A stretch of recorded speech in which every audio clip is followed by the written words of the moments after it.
Okay, so I just finished the first book of Mission Earth, The Invader's Plan. And here's a final summary and my final thoughts on the book. This book was an introduction to the series of Mission Earth, its plot, its characters, and the overarching story. We follow Sultan Gris through the book as he describes what happened in Mission Earth and what Lombar Hist's final plot actually was. There was a plot set up by the Voltarian government to invade Earth. They wanted to set an ambassador there so that it would be a peaceful invasion. And basically, the ambassador was to stop our species from destroying the Earth with, like, global warming and destroying our atmosphere and stuff like that. So it really was an interesting book. The reason the Voltarian government wanted to invade Earth is because Earth is on their invasion timetable, which is a sacred text in the Voltarian world.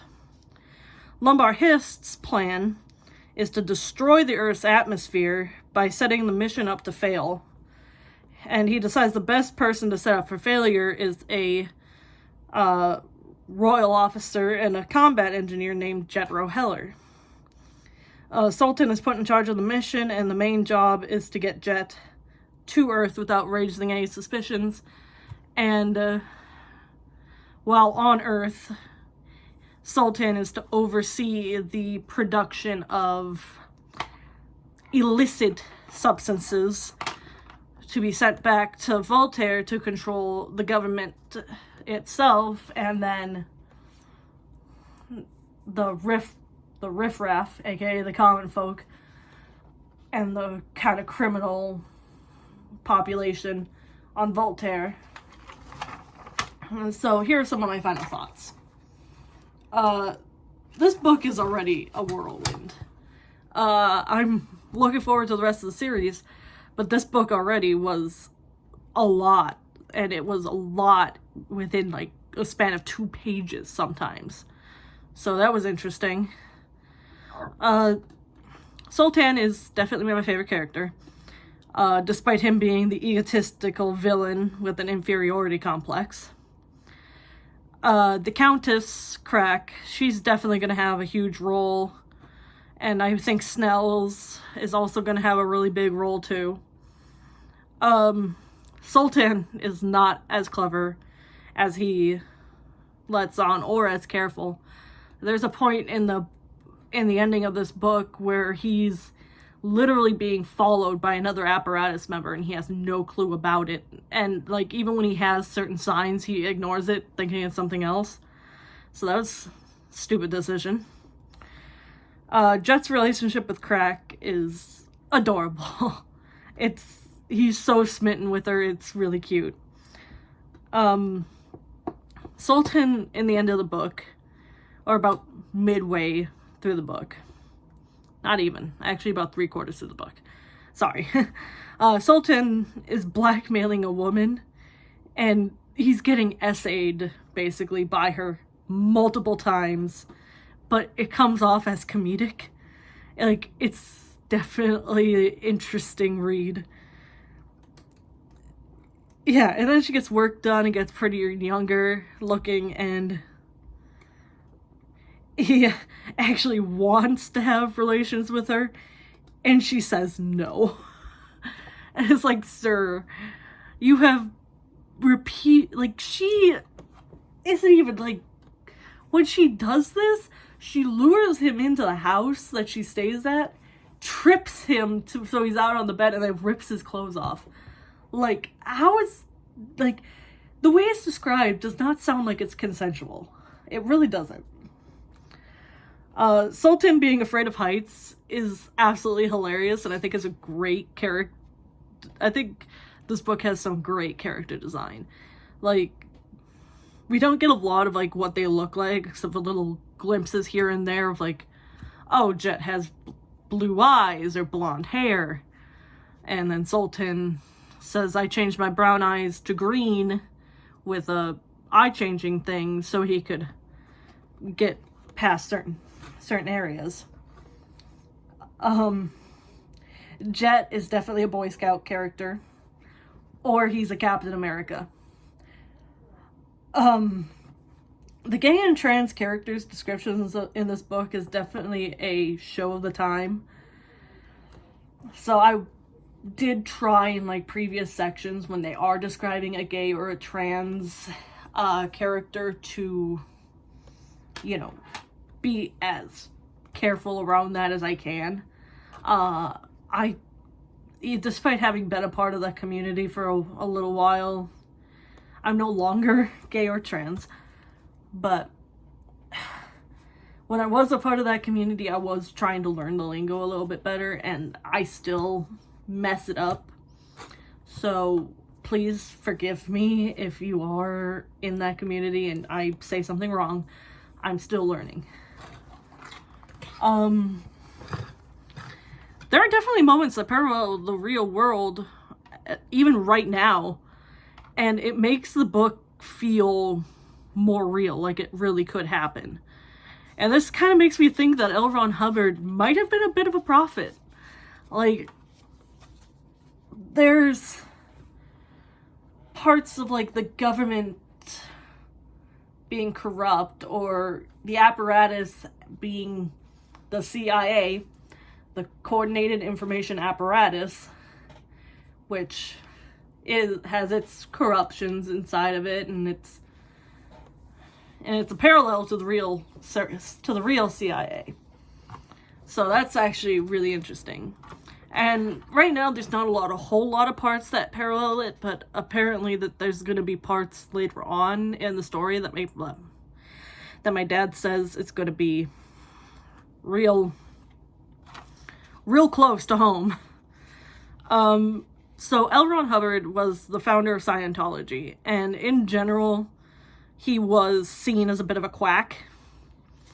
However, he certainly has a point when he wrote Mission Earth, and these parallels can be a little bit too close to home. You know, even for somebody like me who's on the middle ground of that political spectrum, I don't really have a right side view, I don't really have a left side view, I'm kind of smack dab in the middle.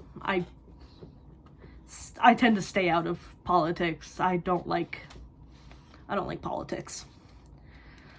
Lumbar Hist being compared to Hitler is not inaccurate, but it can be a little jarring when they actually get to that point where they outright say it.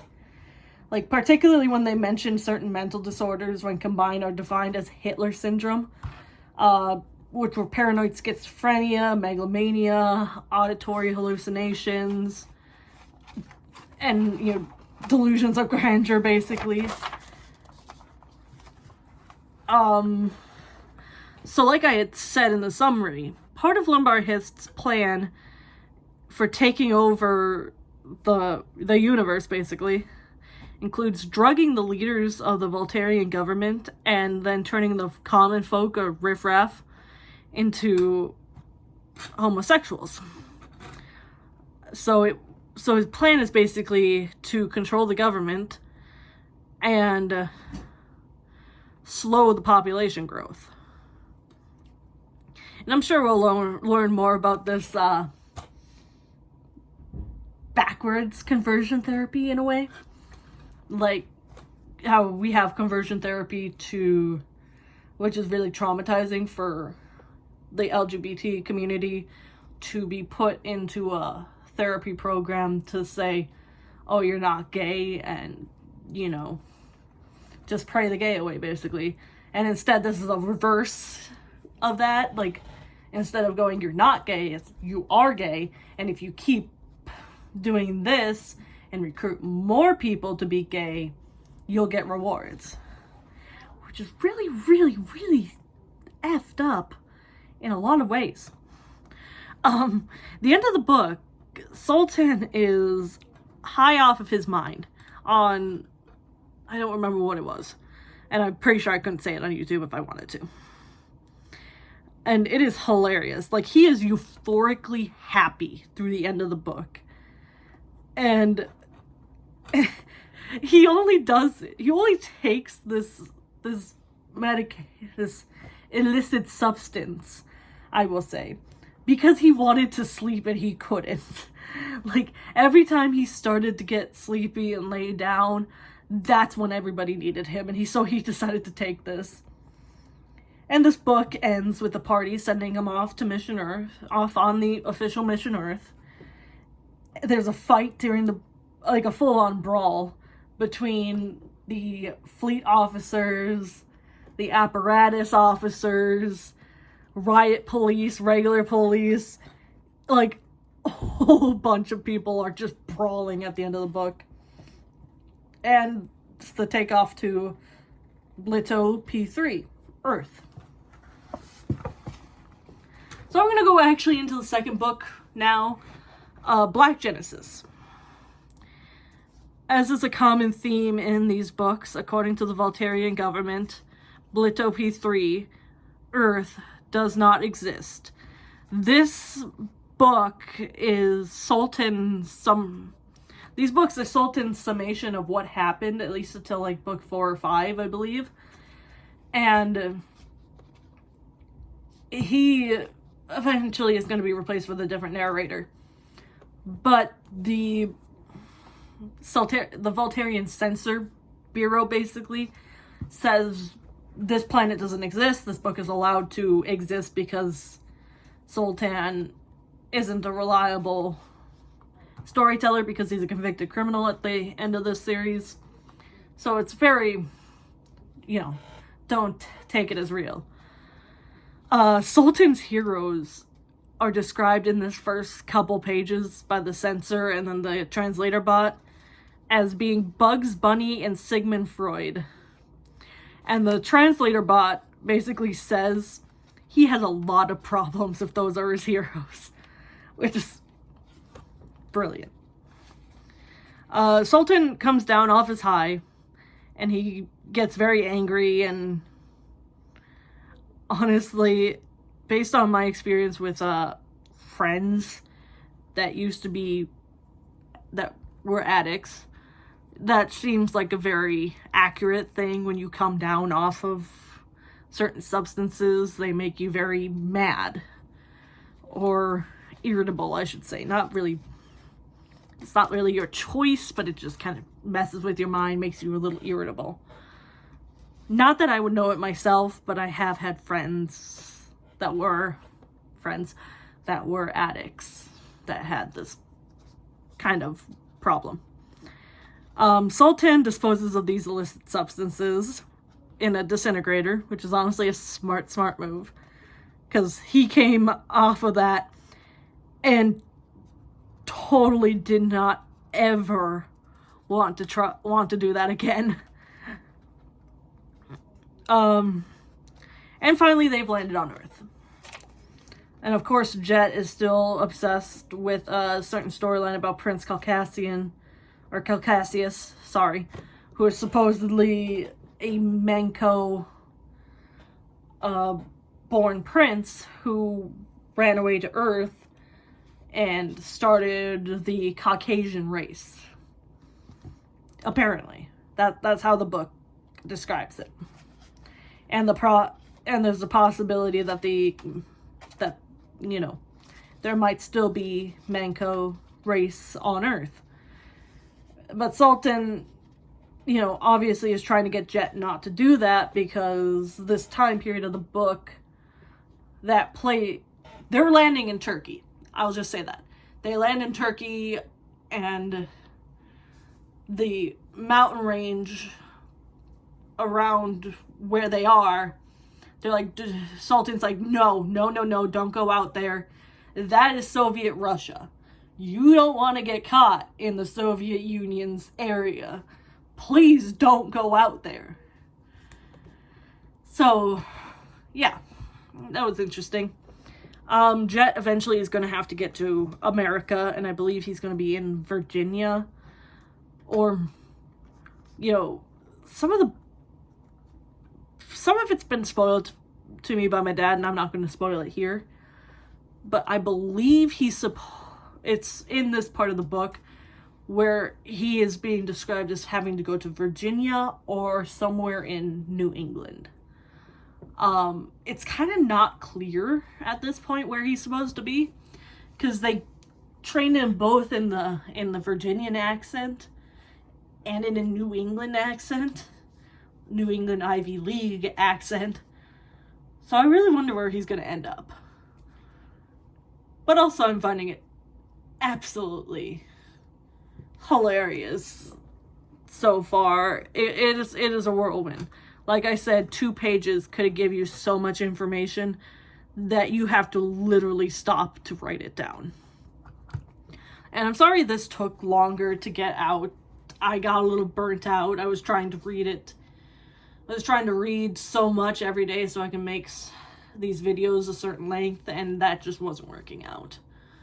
But yeah, I am now on book 2, and hopefully I will have more to share with you. As for cosplay content on this channel, I'm probably not gonna be posting much. I get a lot of hate when I post it, and it's honestly wearing me down a little bit. So yeah, definitely let me know what you think in the comments, and like, subscribe, do all that. I want to try to get onto the YouTube partner program, but I don't know if that's ever gonna really happen. Yeah. Bye.